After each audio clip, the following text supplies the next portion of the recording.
Alright, welcome to the Night Hammers Let's Play of The Lost World Jurassic Park Trespasser for the PC.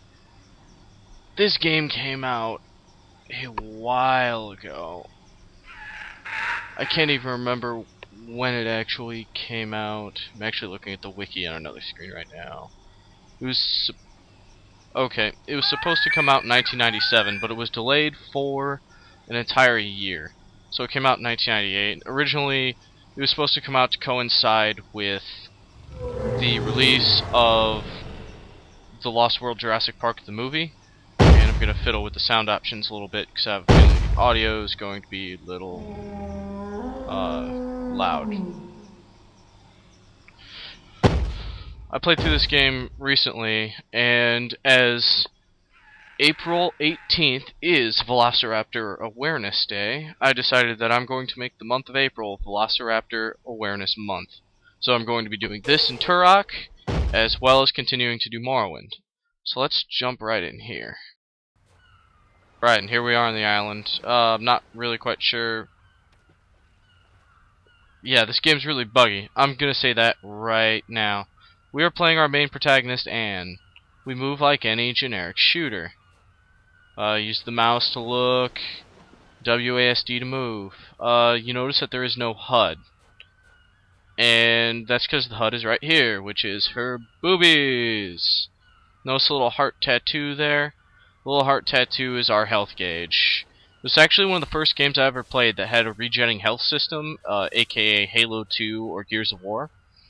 And this game came out in 1998. Now, a lot can be said about this game, about how bad this game is. But I'm just going to say right now, as much as this game frustrates me, as much as this game makes me hate life, I like this game. It's unique in its control. It was supposed to have revolutionized games as we knew it. So You'll notice something immediately, especially as I walk this way. You notice the trees are 2D sprites, like see that one in the center there. As I walk closer, they pop into being 3D. That's because the whole island is actually was actually rendered in partitioned off for space purposes, and that system is still in use today. The whole popping from 2D into 3D. In this game, it's horrible because this was one of the first games that used it. It didn't use it very well, considering the draw distances. Like, if a lot of those 2D trees were much further away, they would look really good, and then you would probably never notice them popping in and out. That's how Far Cry does it, and that's how the CryEngine does it too, I believe, for Far Cry and Crysis. The interesting gameplay part of this is the hand. I have to hold my right mouse button to bring the hand out.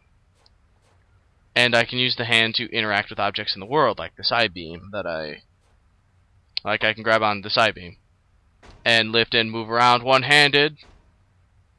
And I think I can throw it. Yeah, not really. But the hand has real physics, so as I move into something with the hand will actually push stuff. But generally it's used for grabbing, lifting, dropping, and or throwing, if I can remember what my throw key is. We shouldn't be using the throw key too much, except for a couple of puzzles and to get some hidden weapons. Yeah, pick it up. Crouch, pick up. Okay.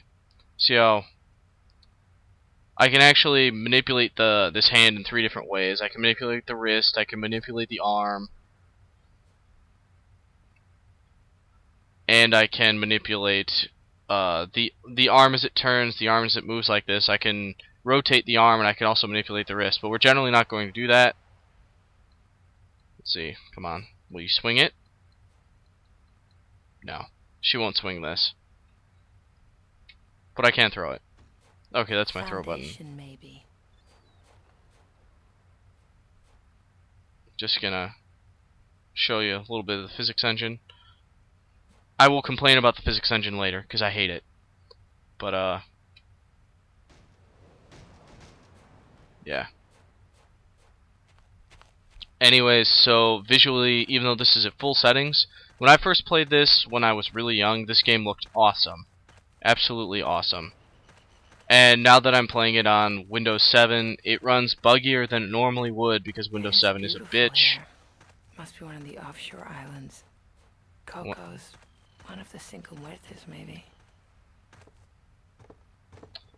The main protagonist, Anne, whom we are playing, is voiced by Minnie Driver. I'm not really quite sure where else I've heard that name, but I have heard that name before. 8 left. Okay. There's no HUD. Heavier than I thought. So there's no crosshairs. Steady. So you have to use the sights on the pistol. It's generally best to find out where just to find out where the pistol originally, where each gun originally fires, and then just not do anything to mess with it. You can carry 2 items, one on your belt and one in your hand. So what we're going to do is we're going to pick up the 2 most effective weapons in the game, which would be the Desert Eagle pistol and the SPAS 12 shotgun.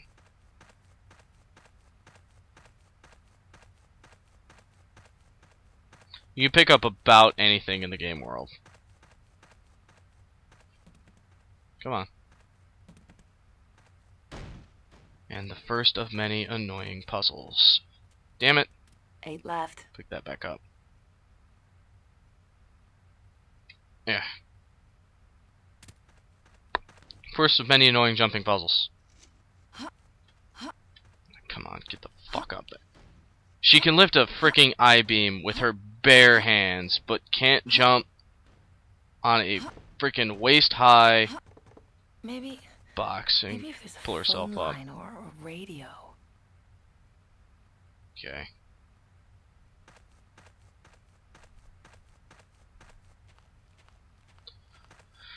Because we're going to be using guns the entire time, we're going to ignore all of the tutorials.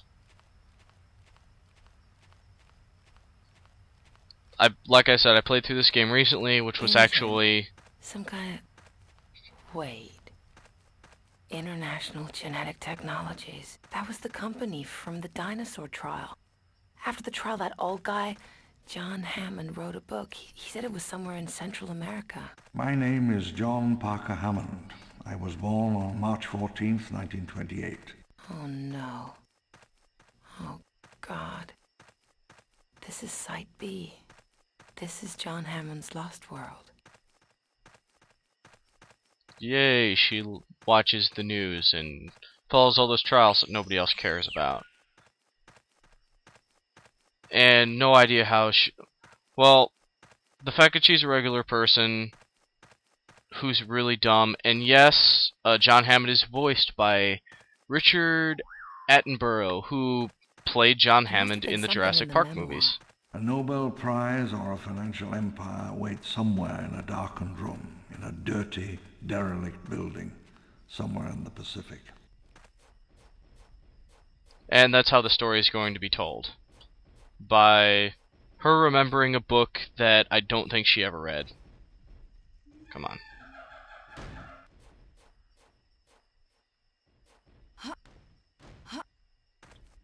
Come on. Fuck you. Fuck it, I'm just going down here.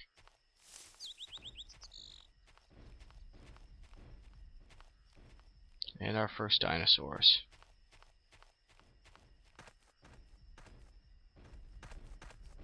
Brachiosaur, oldest of our recreations by 50 million years. The only true Jurassic native.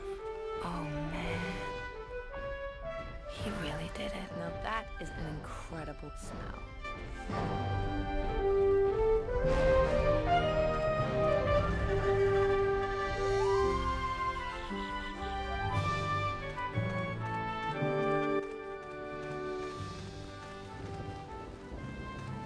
In May, the rains came.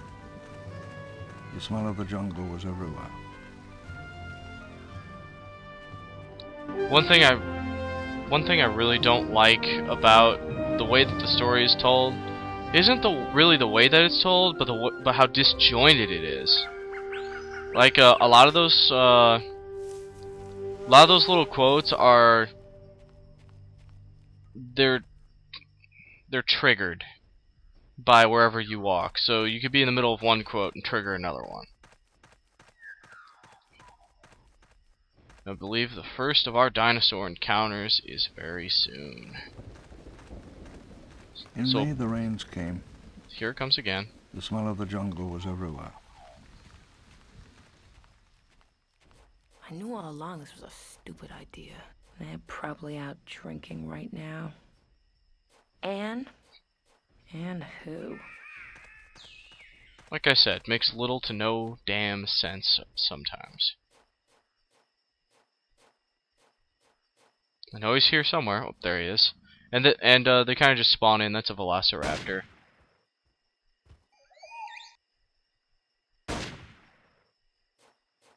Two shots down. All right. This thing also has true ragdoll physics. When they die, they still exist in the world. You can still kick them around. I like that sort of thing. All right. On to the next puzzle. The technology, the real trick of it, is still in there.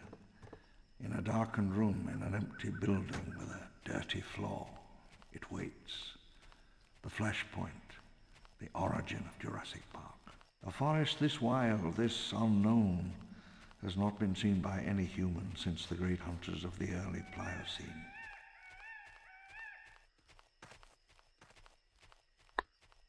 And about behind every rock like this, there's a Velociraptor waiting for us. I have just spoiled 90% of the game. Oh, see, there's the next one. 5. 3. And because we have no ammo counter, and she has a complete inability to figure out how to reload a damn gun, we cannot carry any ammunition beyond what is already in the guns. A small theropod, native to China and Mongolia. Pack hunter, quite vicious and quite intelligent. This was the place. This used to be just an urban myth.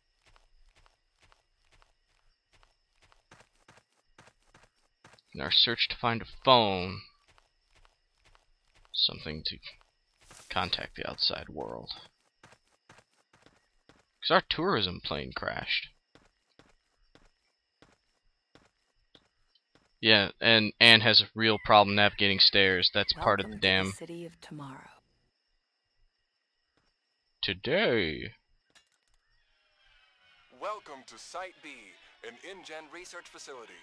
For centuries, mankind has wondered about the dinosaurs, Free the bar. largest land animals ever to have lived. Right, we're approaching 15 minutes, so I'm going to save the game and I'll catch you all in the next vid.